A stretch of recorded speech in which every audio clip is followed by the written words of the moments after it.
picked up some books yesterday, which I almost never do. It's hard to find anything worth dragging home. One of them is this piece of, I don't want to say juvenilia, but that might not be the right word.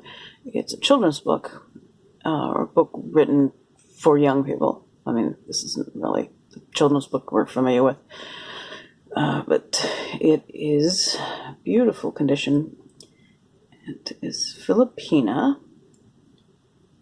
I don't know what Philopena is. I haven't read the book yet. Or Cousin Lil's Stories for Her Pets. New York, J.Q. Preble. And what I've seen so far is Preble published some children's books between 1859 and 1865. And this is in the original publisher's binding with some gold paint, printed or decorated binding, and it's all edges gilt, so it's a nice little gift book. I'm just kind of shocked at the condition. It's like that somebody had it and put it away, and that was the end of it. But the reason I find it's really fascinating is it's got all of this trace evidence of women. Here's a name of Mrs. Christie S. Crockett, who owned it at one time, and that's India ink. It was probably somebody who owned it at one time wrote their name in it, not the original owner. The original owner is, that's where I got the magnifier out, presented to Olive E. Estes from an affectionate friend and schoolmate, Abbie H. Rowe, Poland, Maine, November 4th, 1860. Now, when I went to look this book up, there were only 3 copies on the internet. I mean, it's not particularly sought after or valuable or anything, but, and all of them had misdated them to 1890 because this publisher would just leave off the dates and the authors, frivolous things like that. So basically, having a date in it is very important because I could actually zero in. I mean, if I looked at the publisher, it would have told me right away. And there's a little inscripted description of a poem here, which I also could not find online anywhere. The handwriting is the same as Abbie's inscription. So this was written by Abbie, and since I couldn't find it quoted from anywhere, I'm going to go out on a limb and say Abbie wrote this poem. Or at least she stole it from somebody who didn't get reprinted, but it also doesn't have a signature from the poem. Friendship.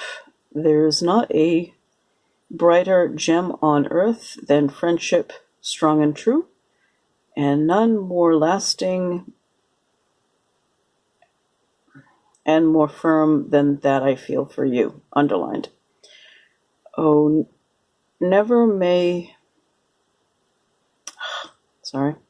I gotta get close to this. I'm not using the magnifier. Let's see. Never may that sacred... That's gotta be what that says. That's entered at my heart. That's what it says. While I with life and death... Life and death and... blessed? Take wing and so depart? With a question mark. That was basically the best I could do. She kind of wrote some of it on the margins.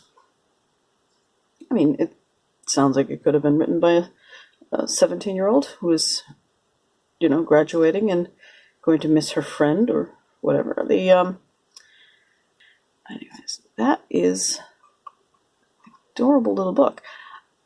I could not find Olive Estes, evidence of Olive Estes. It's very hard to track women because, say, they get married right out of high school, they change their names, they change their middle names. It's difficult, but you can sometimes do it. I think, hold me to this, I think Abbie H. Rowe married I.F. McCain, the grocer, who became the grocer in Mechanics Falls. Maine, because that was the only evidence I could find. And I did find her in a census, and in the census they will put the maiden name in parentheses. So that is the only evidence I could find, and she had several children, and that was about 1906. So it was a nice day, so I took a small ride over to Mechanics Falls and visited Abbie's grave. Mechanics Falls is the town next to Poland, not too far away from me. A couple of women out for a brisk walk joined me while I marked the moment and read Abbie's friendship poem out loud.